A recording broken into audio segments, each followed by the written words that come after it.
welcome back to Beating a Dead Horse. As always, I am your host, Sean McKinda. You smell that, boys?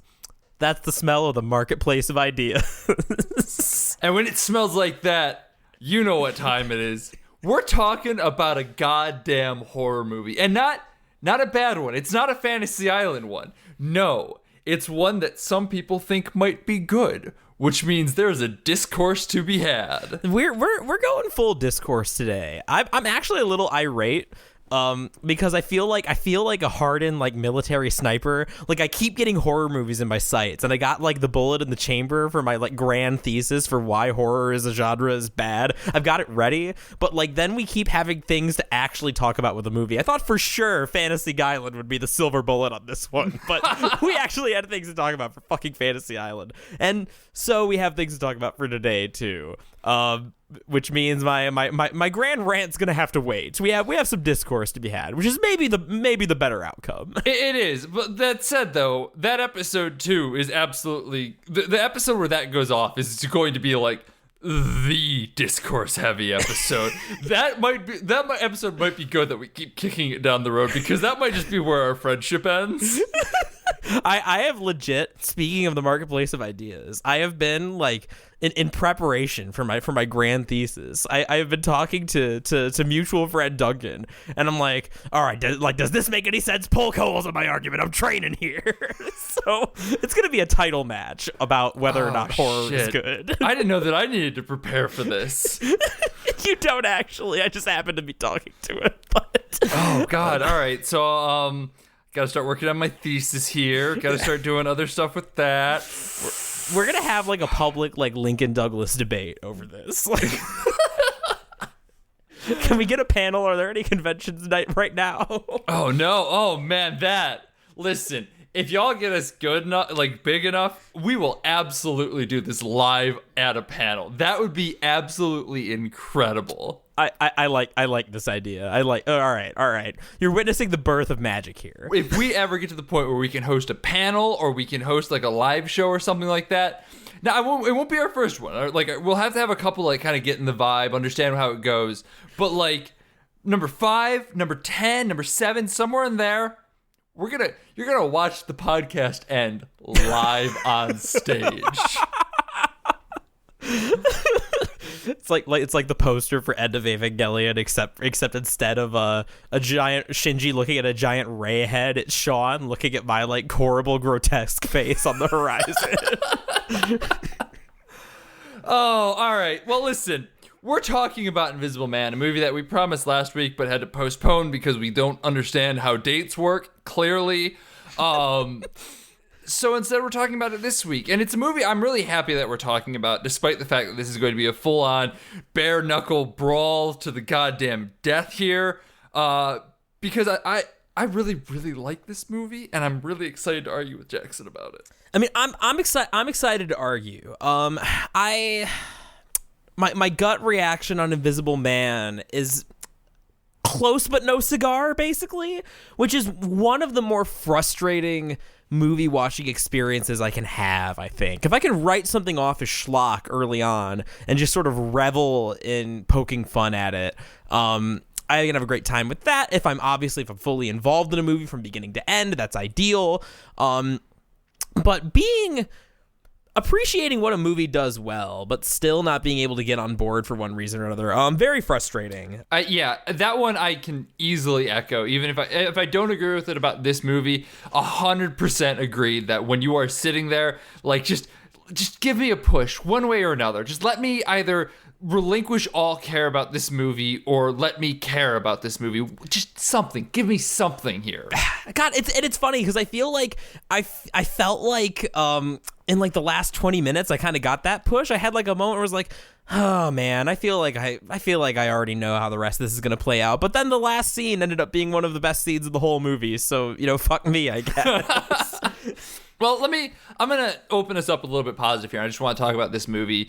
In my experience, our usual pre-spoiler, pre-thematic beat-down review. As I said, I absolutely loved it. I think it is a wonderful example of what horror can be as a successful medium. It is thematically rich with ideas of gaslighting and abusive relationships. It expounds upon those themes really, really well. It sticks the landing on them as well, which is something that horror can sometimes struggle with, which to have a movie that just like, this is bad, this is bad, this is bad, and here's not a stupid ending about why it's bad is excellent. Like, that is, even as someone who absolutely adores the genre of horror, to have it end well is something that is tricky. I've seen enough movies with big ideas fall flat on their face, thematically, if not, like, as a film. So it works really well there. From a pure visual storytelling element, it is wonderful. It knows exactly what it's doing and how to put its audience on the edge of its seat. It's very visual in everything it does. Like, it knows how to make every scene feel like there could be one more person in that scene. Like, there's just enough of a gap somewhere, or like your eye line is drawn to a little bit of empty space where you go, is there an invisible man there? I don't know. So it's wonderful in that regard. Eventually it does kind of shift a little bit away from that, but, and this is where the director of Upgrade comes in, it becomes the good parts of Upgrade, because I still think, as schlocky and weird as Upgrade was, it still had some very interesting, good stuff to it. And I think that, like, when it gets a little bit more action heavy, it actually lands that pretty well too. I enjoyed the action in this movie quite a bit. Elizabeth Moss, absolutely incredible. Her emotion throughout the entire film was spot on. You could read it in her eyes the entire time. The opening scene is just absolutely wonderful, complete. Like, if you need an example of show, don't tell, this is it. This is the ideal of show, don't tell. It tells you everything you need to know about the relationship, about her life, about everything that's going on in this world. It is so fucking good in that regard. Man, I don't know what the hell else to talk about without getting into spoilers, but like, this is, for me, this is an early front runner as one of my best movies of the year, honestly. Ooh, all right. I absolutely adored it. I think it stuck everything it needed to, and kind of like Hereditary, I don't know that I'm in a rush to watch it again for a lot of reasons. It was like, at the end of it, I was honestly shaking from cold, not because like I was afraid or anything like that, but because like I had been just riding endorphins and adrenaline for so long that my body was just like shutting down, being like, all right, hang on, you need to fucking recharge now. We can't keep giving off all this heat. My man burned through all his key, and that's a pretty strong endorsement there. Yeah, no, I absolutely fucking loved it. If you can see it in theaters, go see it in theaters. If not, go watch it when it comes out. It's a great movie. I loved it. So I'm gonna take the time here to echo a lot of what Sean's saying in the positive, because frustrated is the key word, but that mostly comes from, you know, the devil's in the details in terms of like the story, the themes, how it handles particular scenes, what does or does not push me over the edge in terms of like suspension of disbelief or like execution, allegory. Lots to unpack here. So let's take the opportunity to be more positive. I agree completely in that a lot of the visual storytelling is really great. There's a lot of tense like shots, great use of wide lenses, wide shots to convey that feeling of like agoraphobia. As you were saying, just pretty much a complete agreement on that. I was not as big of a fan of the action stuff. I think partly that is because I think the movie shows its hand a little too quickly. But even so, even after I kind of started to get tired of the movie, there was still a lot of really clever individual stuff in there to, you know, throw the dog bone to the weebs in the audience. Like, there were parts of it that felt like a really good like JoJo stand battle, where like, you know, the Elizabeth Moss is like making plays to like try and corner our invisible nemesis here, and there's some really good stuff in regards to that. Great central performance, echo that as well. I'll really commend them for taking if nothing else, for taking kind of this schlocky, 19th century premise. Can you imagine if this was still part of the Dark Universe? I was thinking about that when I saw the Universal logo, actually. Oh my God. I'm like, I did think about, it's even funnier now that I've actually seen the movie, and the subject matter is so dark and depressing, and then you have like Tom Cruise mummy bullshit. Have you seen that movie? Have you seen the movie? I have not seen the movie Mummy. That was abysmal. Yeah. So I guess like if we're not going too much into spoilers, I guess if I had to say what kept me from getting into the movie is that I don't think, even though it was a very admirable effort to take this kind of schlocky 19th century book and make it into kind of a like feminist tale of domestic abuse and survival, I don't think it quite threads that needle in my opinion. For a lot of reasons, hard to get into without spoilers. I think that the tone, I do find myself reacting a little gutturally just by the presence of the Invisible Man at parts. And as far as like whether I would recommend it, this is a tricky one for me. I think most people, like if you're into horror movies, I do think most people would enjoy it. Like there's enough like tense scenes. It's not like a Fantasy Island like disaster, but like that's putting it lightly. I mean, even if you don't like this movie, you can't call it Fantasy Island. But at the same time, I definitely had a more enjoyable experience sitting in the theater with Fantasy Island, though. So I guess your mileage may vary on that one. Very different reasons, though. Yeah. Yeah, like it was by any reasonable standard a worse movie, but but it definitely was a situation where like it crossed the line to being so stupid that I was able to just like basically like kick my feet up and be like, I don't have to like think about anything in the world for a moment. Whereas this one, obviously, even when my suspension of disbelief was tested, it never went that far. So yeah, I'm on the record as not being the biggest fan of horror movies. So, who do you more closely align with whenever we disagree on this podcast? That'll be your answer on whether or not you'll enjoy this, probably. It is nice that like this is not one of those homogenous podcasts where we're both just like, this movie was great. Yeah. Like I feel like there's definitely a way that you could take like hashtag Team Jackson or hashtag Team Sean sides on a lot of our opinions, which I kind of like that. That's, just another victory for the marketplace of ideas. Damn it. You know what? All right, let me talk a little bit. Let's talk business for a second here, because Jackson told me he was going to open up with that, and I told him I would hang up on the call if he did. I have so far not done so, but I swear to God, the temptation is real. Well, this is like me. This is like in Dragon Ball Z Abridged, whenever Tien like harasses Vegeta or Cell, like either one of them could just blow him away, and like that's you in this position because you're the editor, like you're holding the cards here. I'm just sitting here like testing my luck. I can make you say terrible things like you eat poo poo. Like you could go through and like and like South Park chef me like some lines, like saying some horrible things. You could do that, and I just have to trust that you won't, and yet I continue to antagonize you anyway. I was gonna say, you don't listen to the podcast before they go live. I can put whatever I want in here. I have done quiet edits to the podcast where you just don't know that I did it. I probably still don't know when I listen to them like 2 weeks later.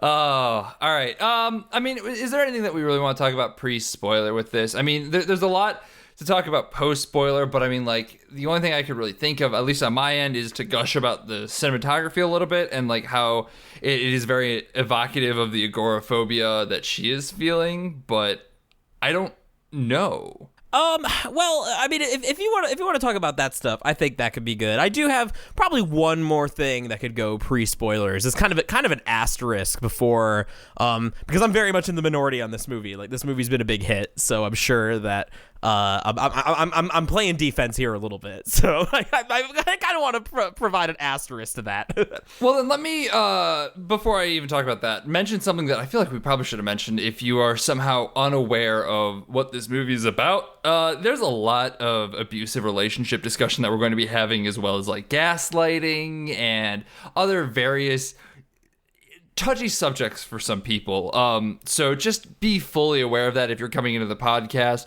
and somehow haven't watched the movie and kind of like, oh, I don't know, should I listen to this and whatnot? Just full candidness, we're going to be talking about that.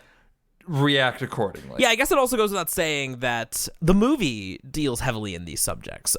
So if that is something that is like too real, and maybe don't go see a movie that's going to make you feel bad or hurt or anything like that. Take care of yourself, please. Yeah, no, that's a good thing to keep in mind on this one, just because we like to say that just in case. You know, I mean, the worst that happens is that no one cares about us saying that. The best thing that happens is that we save somebody from having a shitty night. So...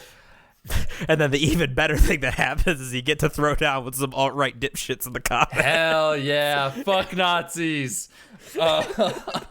So yeah, let me take back over here and just talk a little bit about what the cinematography is like, especially the beginning parts of it. You've seen a little bit of this in the trailers and whatnot, but like a lot of movies focus on the claustrophobia of like close shots and like the unawareness of what's going on around you and the inability to like really perceive your whole world. The Invisible Man kind of takes that and inverts it in a lot of ways and very much focuses on more wide shots, kind of making sure that you can see the whole room and understand what's happening everywhere in it. And like, as I said, when I was way back talking about what I liked about the movie, there's a lot of empty space for people to like loom like exact sizes for people. There's a lot of eyeline drawing to corners and alcoves and little spaces where someone could theoretically be. It's absolutely brilliant in that way. But what it really, really does is add a layer to Elizabeth Moss's character. Jackson mentioned that I intoned that it like added to the agoraphobia of the whole thing,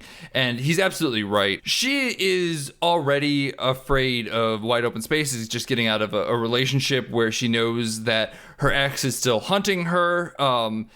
So like she's afraid of going outside. She's afraid of that wide open space where she can't see everything, where she doesn't know everything that's going on around her. She doesn't have the walls surrounding her. And so the movie does a lot to make the viewer feel that same way as well, where even inside the house, lots of open spaces are presented. And we know what the movie is about. We understand that this invisible space can be dangerous to her. And so we start to accept her feelings as our own. We start to acknowledge where she is at as a person and how that impacts her, because we ourselves are feeling that paranoia, that fear of large open spaces and who might be lurking to come and take people in those spaces. It's absolutely brilliant and does a really great job of combining both filmmaking with the story itself in a very natural way that you might not even realize that's what's happening. Like it makes you connect with Elizabeth Moss's character on just another level that you're not even expecting to connect with her on. Very well put. Very nicely said. I don't have anything to contest that with. Actually, cinematography, don't know how you feel about this. Kind of reminds me of It Follows in a lot of ways. Yeah, no, I can see that too. I mean, it's a very similar aesthetic in a lot of ways.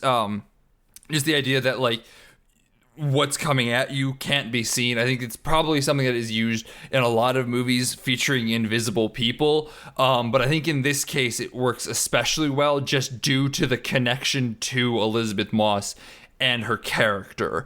Like when It Follows, that wide space is there just to kind of let you be freaked out about the fact that there's something invisible coming after people. It doesn't feel as intimate as it does here. Like that agoraphobia, despite the fact that we are looking at wide open spaces, is a very intimate.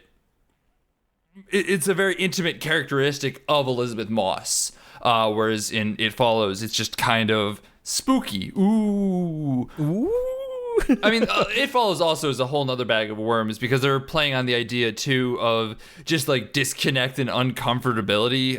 Like there's a whole lot of just cognitive dissonance. Like that movie loves the cognitive dissonance that this movie really doesn't play with at all.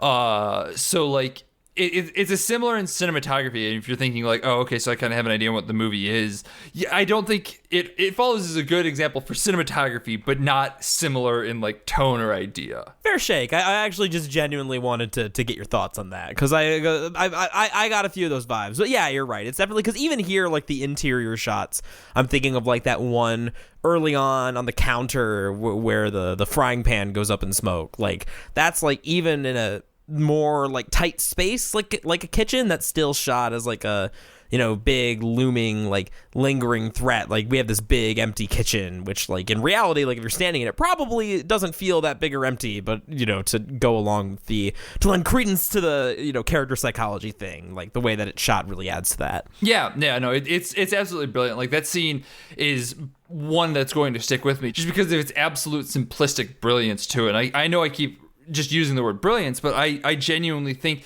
that a lot of the ideas and how this movie was shot is just absolutely brilliant. Like they weren't worried about like overblowing tight, like, oh God, what's behind them? And having, footsteps tracking through rain or something like that. And so like to just let the rooms speak for themselves is terrifying, honestly. It harkens back to your own like lizard brain, oh God, something's in the dark, what's there, I can't see it type of thing, as opposed to the tight corridors of some more conventional horror movies. And I mean that's generalizing in and of itself, but you get the vibe that I'm going for. Sure. It's not like it's not like an Alien, all the corridors and the pipes and feeling really cramped and trapped with this thing. You're cramped and trapped with another thing, but that thing could be anywhere. Yeah. I mean, Alien's a perfect example for that too, because that is a film that is shot very intimately. Like the iconic scenes of her, terrified as the alien gets closer and closer, I think is the perfect juxtaposition for the kitchen scene and tell you how your horror is going to feel. Yeah, for sure. Well, since Sean just finished giving a lovely little analysis there, and it was lovely, I don't find much there to disagree with. I just want to preface a lot of the criticisms that I'm going to make by saying that one of the reasons I tend to get fired up over things that I like have some reason to be kind of invested in. Like if something's stupid or bad or even like offensive, but I have no like dog in that fight, it's pretty hard for me to like get super duper worked up about it or really, really frustrated because I kind of write it off as like, well, whatever, this is dumb anyway. But I think the reason that this movie has kind of pushed my buttons is kind of twofold. The first is that a large part of our pre-discussion and something that's going to come up again in the episode surely is like whether I think that sci-fi fantasy like speculative elements have any place in like a serious story. And my answer to that question is a little more nuanced than you might think, but to generally say, I'd say yes. And in fact, like as someone who has written a book and is preparing to write like more books, all of my work is really focused on that intersection of like the mundane and the supernatural. Like that's something that I really fixate on when I am like working on my own creative endeavors. Look to his love of Persona 4. Persona 4 is a great example, and I think that's another way of putting it is that like I generally like it when things are more grounded, like even within Persona, which is kind of big, bold, and brash, like anime stupidity. I think one of the reasons I just connect with 4 more than 3 and 5 is that, well, 1 because 5 is poorly written, but more than 3. Shots fired. Is that like even though there's a lot of stuff that I like about 3 and kind of its craziness, it's hard for me to be as emotionally invested in the characters because so much more is going on in terms of like the lore and the craziness. Like the world of Persona 4 as someone who grew up in like a shitty small town, is much more immediate to me. And I like having that emotional connection to go on. And that is, speaking of 3, that's one of the reasons, if you're a patron and have listened to our bonus episode, that's one of the reasons I much prefer the films, that I feel like there is a lot more of that grounding and less focus on the lore. You fucking beat me to it. I was going to say that.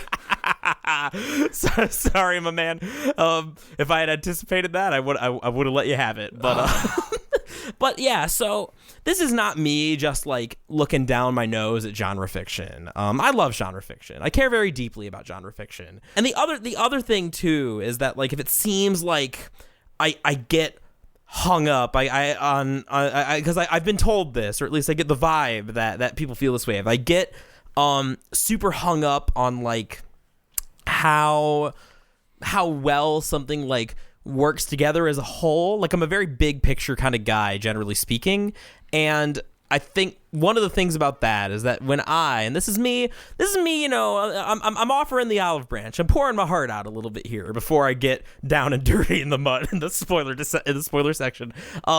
But one of the things, like, as a writer who had gone through the whole grad school thing, is that, like, you know, I wasn't always this like glorious Adonis of you know, aggressive, bold, brash, bullheaded like confidence in my takes. Especially when I started grad school and I was surrounded by other like writers who were like really serious about their fiction for the first time, it was very intimidating. I had a real like kind of complex about that. But one thing that eventually I started to gravitate towards and realize that the further I went on is that, like, while I wasn't the person who was writing like the punchiest prose or the most like beautiful piece of literature, when it came to like the nuts and bolts fundamentals of storytelling, when it came to character motivation, when it came to like cause and effect, when it came to like weaving themes into the story, all the really like unglamorous stuff, I was the best in the class. I'm pretty comfortable saying that. People would come to me with those kind of questions. And so I think that this is partially a consequence of, like, one, being really hyper focused on that in my own work, but two, just like as someone who's always at least had a passing interest in criticism, even from like a young age in high school, like this is the stuff that I would always like look towards. Like I was fed on the tea to Film Crit Hulk, who's always, you know, talking about like the narrative threads like weaving into like a grand theme, the ending is the conceit, like all this stuff. So if it seems like I'm unable to kind of go with the flow and accept things at face value, I think that's a reasonable criticism to make of me. But know that it's coming from a pretty particular place. So there's a reason I still talk to this asshole. Like I acknowledge that he's an idiot. But you know what? It stems from a place of honesty and earnestness that, like, I can't stay mad at him. I was fully another part behind the curtain. I was fully prepared for this episode to go off the goddamn rails. And like we sat down and like we had definitely a spirited discussion about it, but like it never really felt like there was any animosity. I think that there's a level of respect between each other, and like, you should respect what Jackson has to say. He raises some very valid points, even if they don't necessarily jive with my worldview. So basically what I'm saying here is that this boy is an idiot, but he's an idiot that deserves to be respected. I appreciate that, Sean. I really do. Do we want to talk spoilers then? Do we want to... Let's get into it. We've had enough preamble. Yeah. Well, before we do... More preamble. Surprise. It's a lie. It's all a lie. Next week, we're going to be talking about Onward. This is going to be a weird month for us because I think we have like 3 horror or pseudo-horror movies and also Onward to talk about. So we're going to be doing that. If you want to keep in contact with the podcast, Twitter at BADHcast. Can support our Patreon at patreon.com/BADHcast. Tell friends about our podcast. Leave us a review on iTunes. All that good shit. You know how it goes. Do you want to talk spoilers? Spoilers? Let's spoilers. Let's go spoilers. Okay, so I think my thing with this movie is that this is part of a broader discussion that I keep coming back to, and we've come out a couple times on the podcast. What was that like YA X-Men movie? Oh, Darkest Minds? Yeah, that's it. So like this is something that we've talked about before, but just in case, for those who are new here. So allegory, when it comes to speculative fiction, is a tricky thing. I think ultimately we are going to keep wrapping around back to the question of, does Jackson think that sci-fi, fantasy, horror, the speculative genres can't handle serious topics? Which, of course, my answer is not yes, but it's also not no. I think it's a tricky thing to thread, and I think that one of the components that go into that is this idea of what Tolkien called allegory versus applicability, and that I believe when somebody asked Tolkien I'm assuming that he wrote this down amongst a 8-page song in the middle of it for no reason. I'm sure he did somewhere. I'm sure some elf talks about it in the Silmarillion. Well, not probably. An elf's too simple. It's probably like a frog man who lives like in the center of the earth. Because when you go and explore like the deep lore of Tolkien, it's fucking weird. Sorry, I can't let a Tolkien reference go by without taking a pot shot at it, because that stuff is not for me. Oh, I'm not. I am honestly, I've never read Lord of the Rings. I love the films. I know that I should and be a good boy, especially as someone who's like kind of been planning a fantasy trilogy. But man, oh man, like that does not sound like my cup of tea either. Let me tell you. Man, I got through the first film, but it was a struggle. I feel like I should go back and watch them again now that I'm not an idiot high schooler. But like, I don't want to. You should go back to it. I actually, I like those movies a lot. I've been meaning to go back to the first one myself because I feel like I'd appreciate it even more now. But yeah, even the first movie, I thought was kind of slow. But regardless, so Tolkien, back to allegory, is that I actually believe it was an interview and somebody asked him like, hey, is Lord of the Rings an allegory for like World War I or World War II? Like, who are the elves? Like, is Mordor the Germans? Like, you know, so what's going on here? And Tolkien basically said, look, fam, allegory is lame. If you have everything 1-to-1, then that kind of takes the magic out of the story. What I much prefer is what I call applicability, where you can read into Lord of the Rings and see maybe some elements of, the ravages of like World War I on Europe, but I didn't necessarily write the hobbits to be like England. I didn't necessarily like have a 1-to-1 parallel in mind.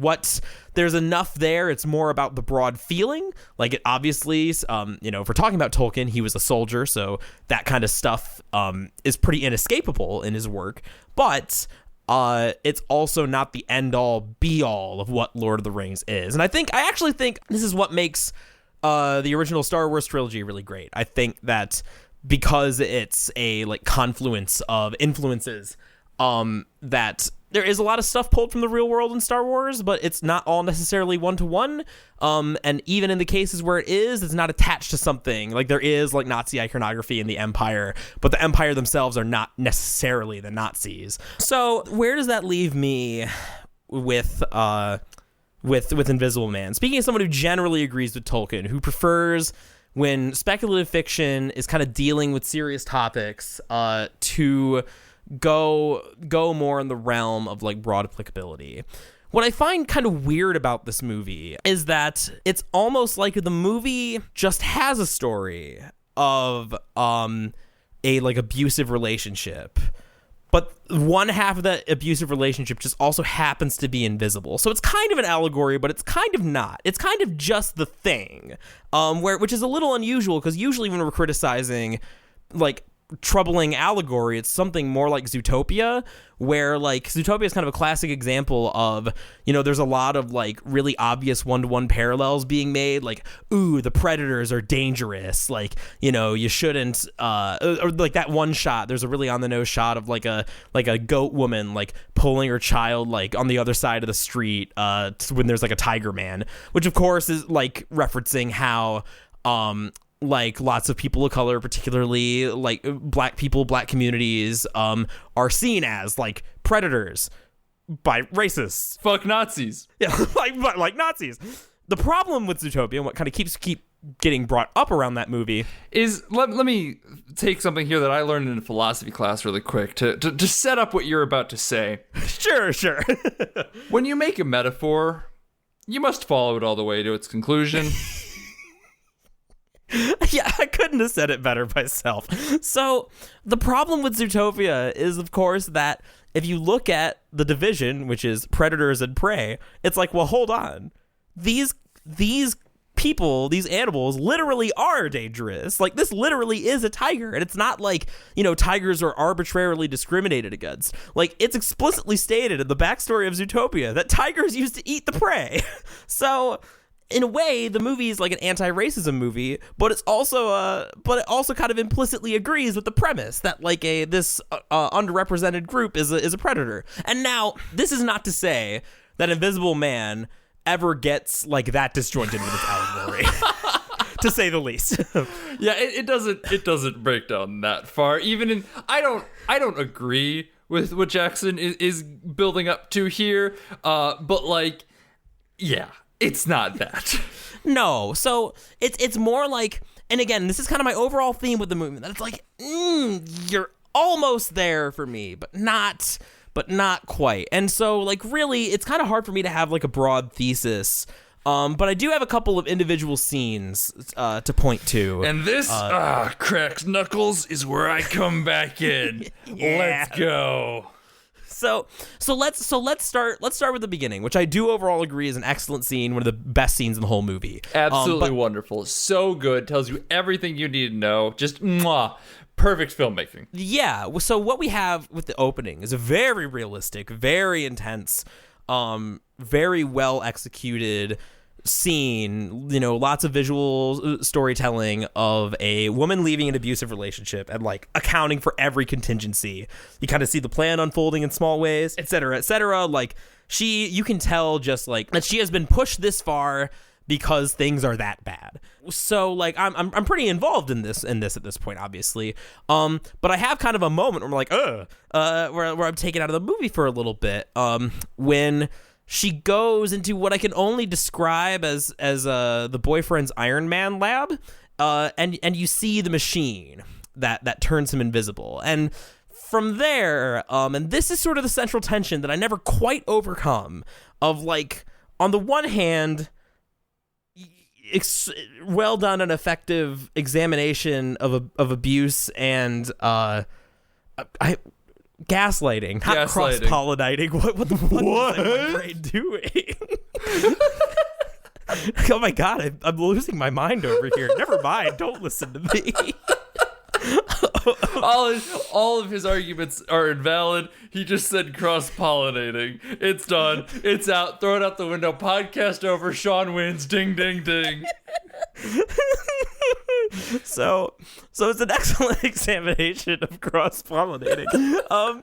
But then on the other hand, the Invisible Man is kind of a schlocky 19th century premise.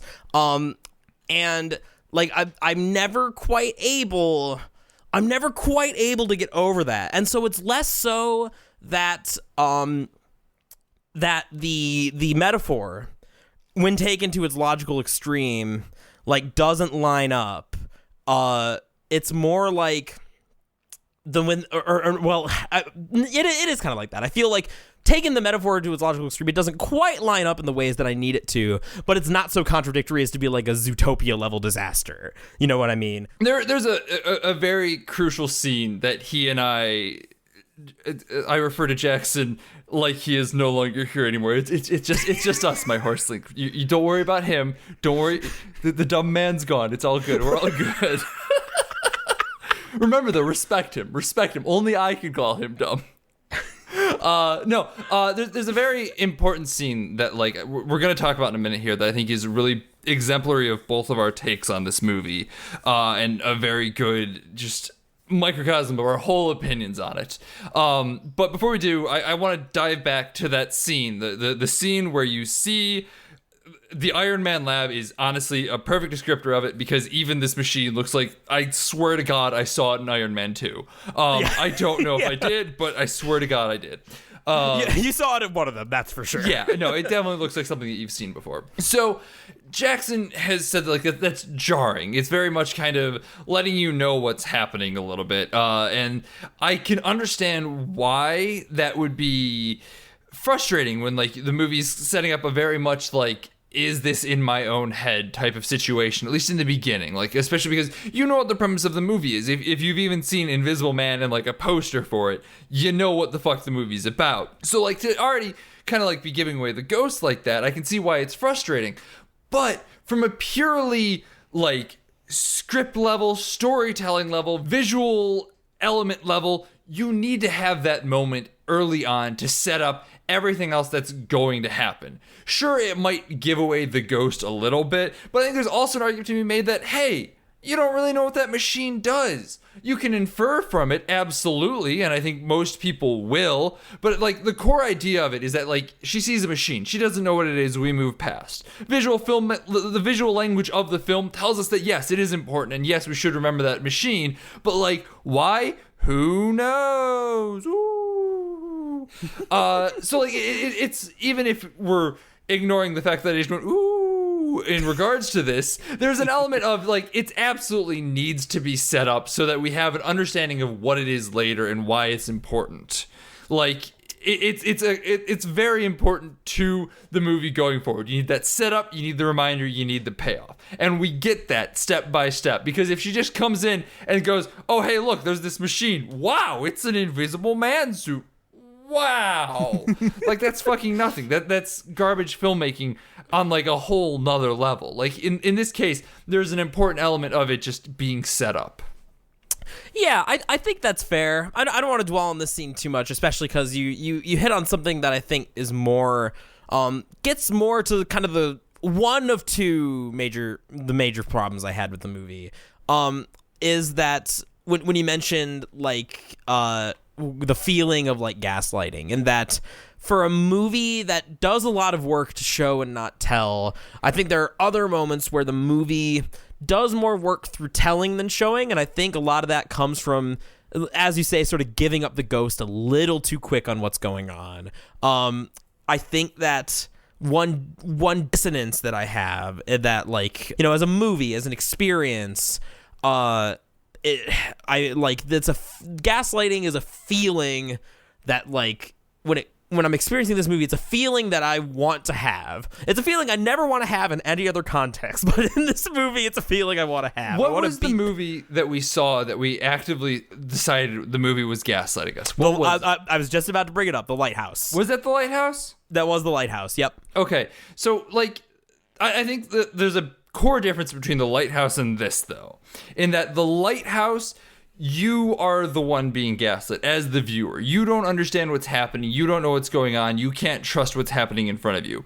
Whereas in this movie, it's way more about Elizabeth Moss's character being the one who is being gaslit, and you need to understand how she's feeling. It's all right that we know more than, you know, the people around her. We need to be put in her shoes to understand what it's like to be actually gaslit, not lighthouse gaslit. Like there's such an idea, going back to the idea of how the whole film is shot to put us in her headspace. That is what the movie wants to do with its gaslighting themes. It's not trying to be like, you don't know what's going on. It's, she knows what's going on, and the impact of that and the abusive relationship causes everyone around her to doubt. That is the true definition of gaslighting, and that is what the movie wants you to feel. It doesn't want you to be confused about whether the Invisible Man is there or not. It wants you to feel like you know that there's something wrong, and you can't explain it because you sound crazy.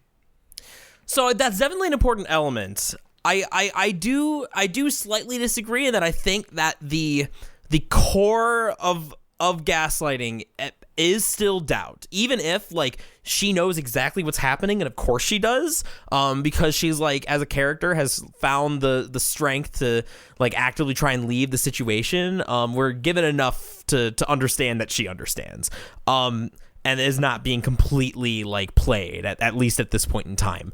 But and this is why I think the other scene in the movie that I like really well, I think really works. That is the last scene where we finally get Invisible Man face to face, and we see him like actively try and weasel his way back in. He looks like a weasel too. Like that has to have been intentional, especially with like the way the lighting looked and everything like that. Like really accentuated his like front teeth and like narrow face. Like I guarantee if you put this man in like a different movie with like different lighting, he's a very handsome man. But like in this scene, they like clearly designed him to kind of look like a rat. Yeah, again, I think you're mostly right. But even if like in like a abuse like gaslighting situation, even if the person is like 99% sure they know exactly what's going on, and that 99% is like totally on the money, it's that 1% that drives you crazy. It's that 1%, that moment where like, oh shit, like where you kind of snap and you let the person get back in your head, where like, oh fuck, like, you know, oh now my sister's against me, like maybe I really am, like maybe like I really am blowing out of proportion. Even if you're not, I think that's sort of central to the emotional loop of the movie, and that's something, or rather to the emotional like experience of kind of what gaslighting is, and that's something that I think that the movie could have played with a bit more, to kind of make that resonate with me a little bit more. I think that's a fair criticism of it. I think that from my viewing though, I think I wasn't as concerned about feeling that myself. I was way more invested in Elizabeth Moss and how her whole shit is shaking out, because there is absolutely an element of doubt amongst yourself in terms of gaslighting, but like gaslighting in a relationship isn't necessarily even just about the two people in the relationship. There's a lot of gaslighting that extends beyond that relationship, in that like in an abusive relationship, outwardly one participant may be absolutely like the ideal partner in a relationship, and the other one sounds like they're losing their mind. Like, you know, they go and tell their friends like, oh, so and so beats me, and they're like, well, what do you mean? They seem perfect to us. They're friendly, they're nice, they make sure to take care of you when we're out and whatnot. And like the abused will know what is happening. They know that there is gaslighting going on, but the outside parties don't. And I think that there is an element of that within this movie as well. I mean, I know that there's an element of that in this movie. That is way looser than I intended it for it to be, because that is absolutely a big part of this movie. And I think gaslighting really is more about the people around them and the abuse of shoving them away so that the abuser can take control is a far bigger focal point to this movie. So I think this is a good jumping off point to come back to that scene you had mentioned earlier. Yes, I was thinking that too, actually. Yeah, because this is kind of the crux, I think. Kind of the illustration for the movie. It kind of makes or breaks. Because you're right. Like that's definitely a big part of like an abusive relationship is that like isolation, that cutting off the support system. And so, you know, I'm not saying that the movie doesn't know what it's talking about. It's the devil's in the details where I start to get tripped up a little bit. And this is maybe what I mean when I say that the metaphor isn't quite working, or the fantasy elements are taking me out of it, because this scene's a pretty good example. So you have the scene where Elizabeth Moss is with her friend's daughter, Sydney, I believe is her name. Yeah, I think so. And they're palling around. Just Elizabeth Moss is Cecilia. Sydney's the daughter. Yes. No. Yeah. I don't know why that just like shot into my brain. All right. Cool. Yeah. We know her name now. So Cecilia and Sydney, they're just palling around, just gals being gals, having a fun time. And lo and behold, of course, the Invisible Man is there, and he's here to start trouble. Adrian, the most fucking of names. All these names are just like flooding into me. No offense if you're listening to this and named Adrian, but it is kind of the perfect name for this character. Adrian, I swear to God, I can't think of a single movie outside of like fucking Rocky has an Adrian in it that's good, right? Adrian's a nice gal in Rocky. Okay, yeah. So that's the only one I can think of. So sorry, Adrian.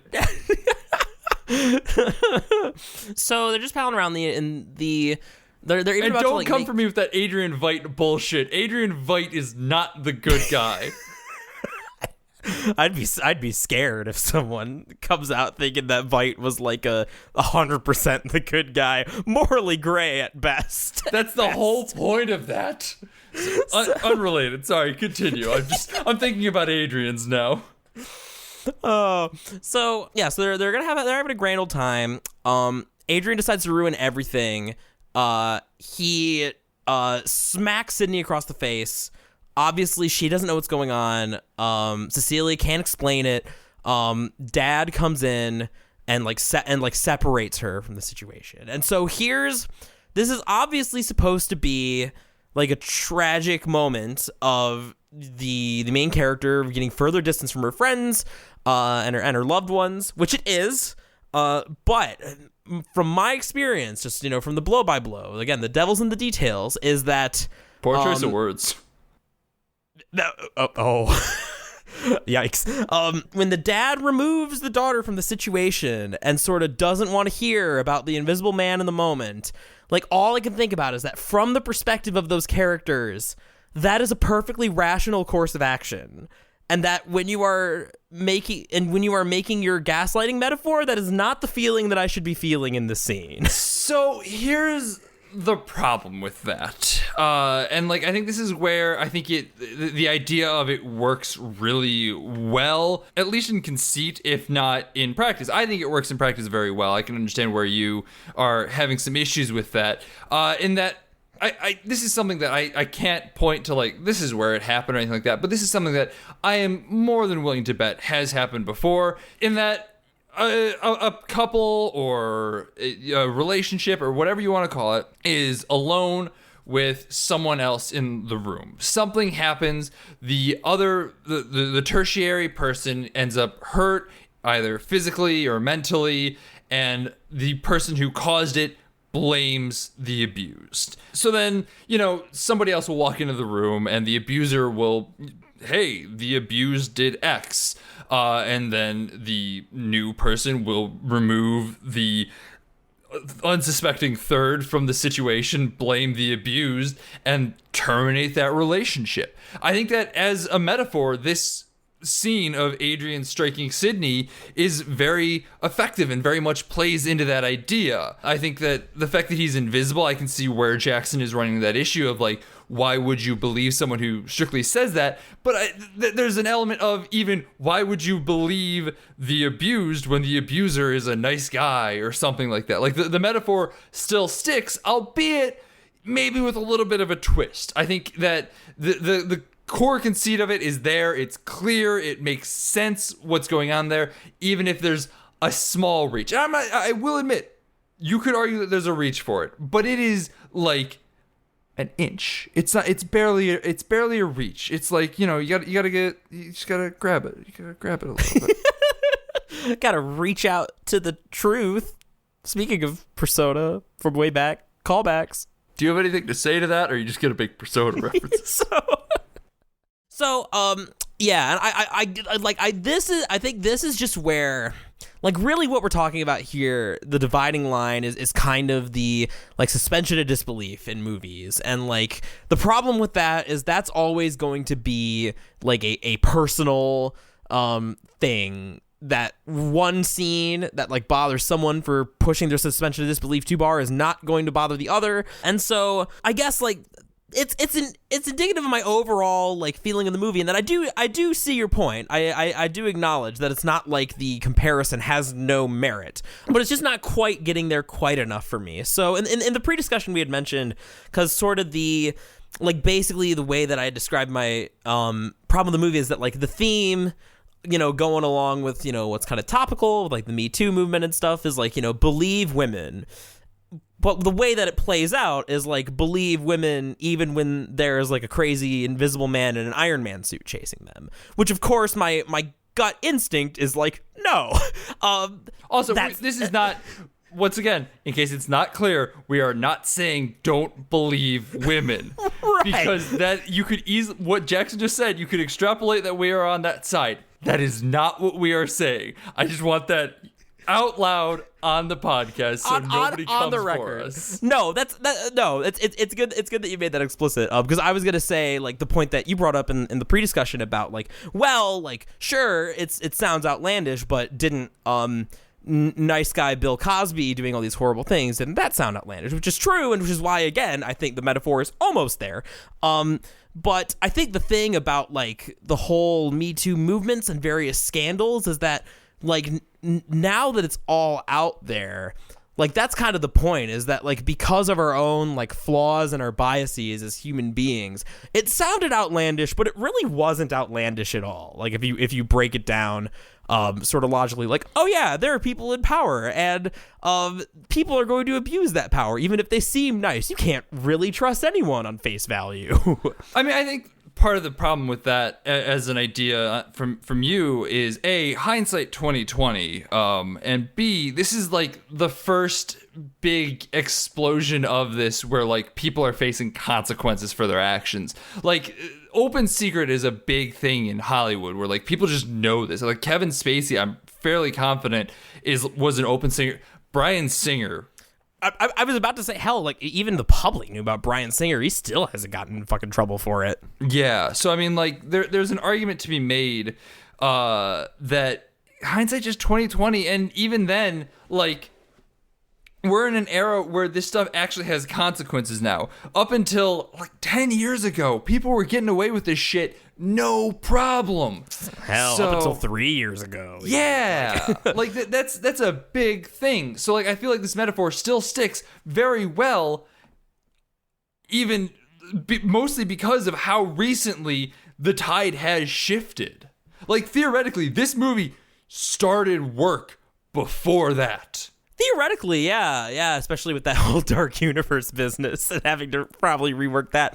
And so, like, again, I think it just comes down to, like, suspension of disbeliefs. Because in the broad strokes, I do see your point. Like, hindsight is definitely 2020. Like, don't misunderstand me as, like, being like, Monday night quarterback or whatever, being like, oh, everyone should have known that, like, all this is going on. That's not what I'm trying to say.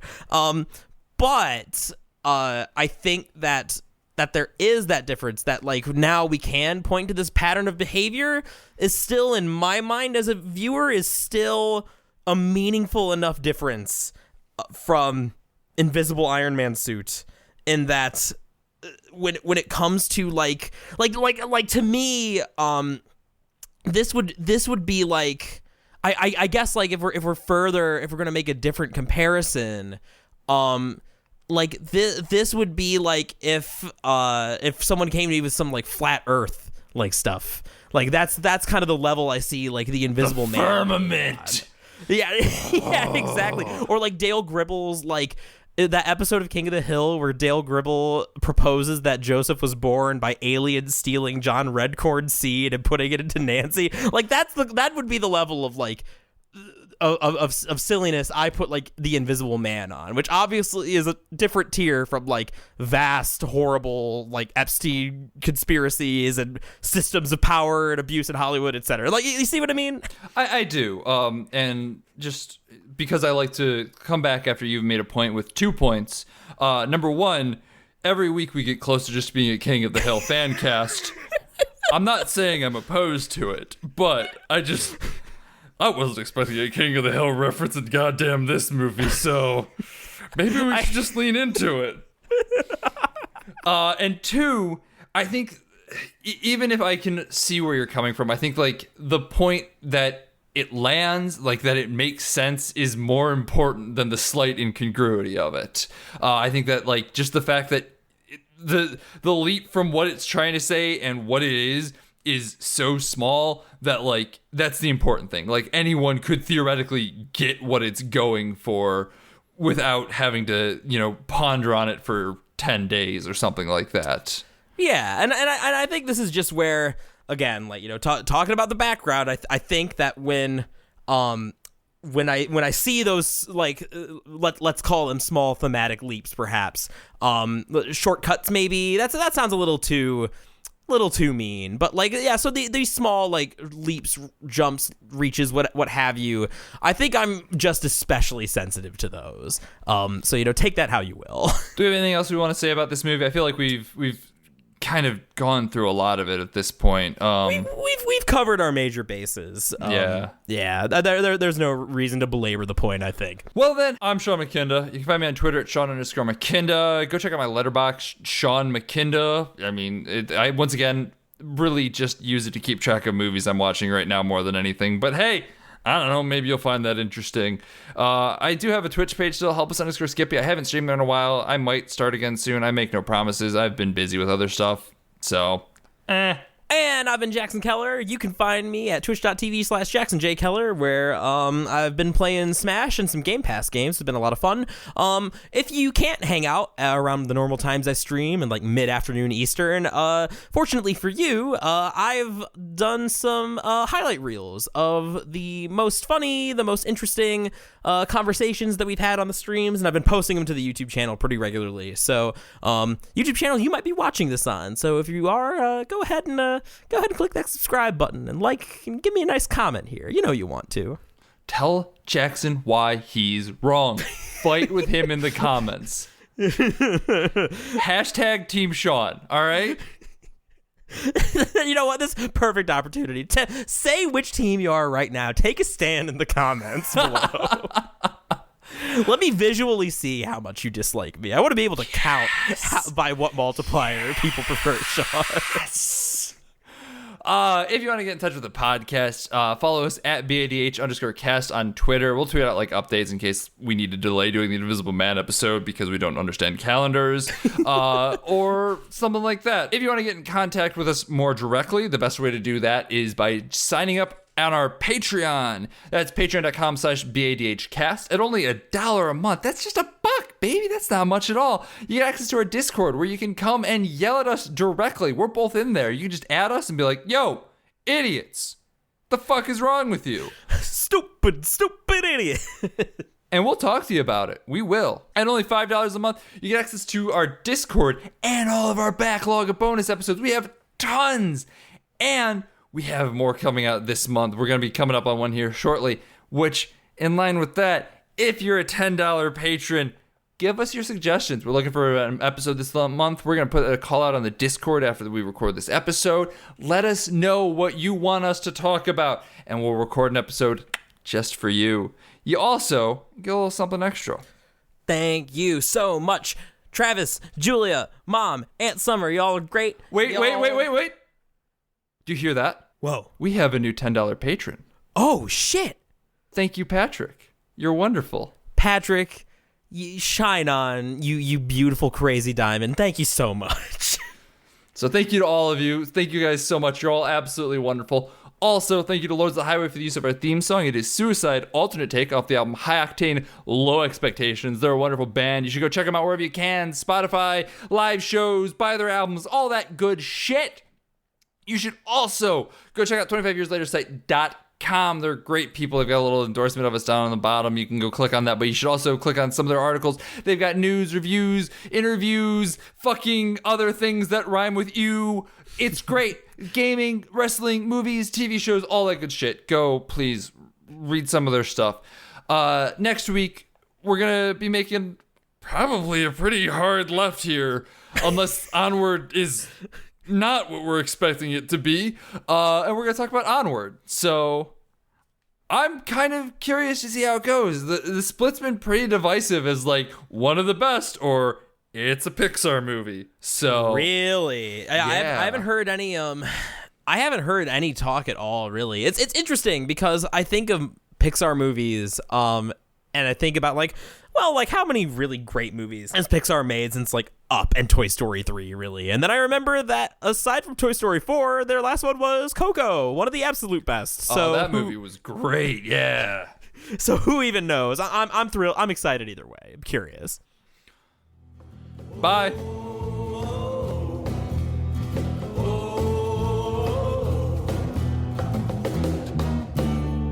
Don't you go into the ground. Don't you go into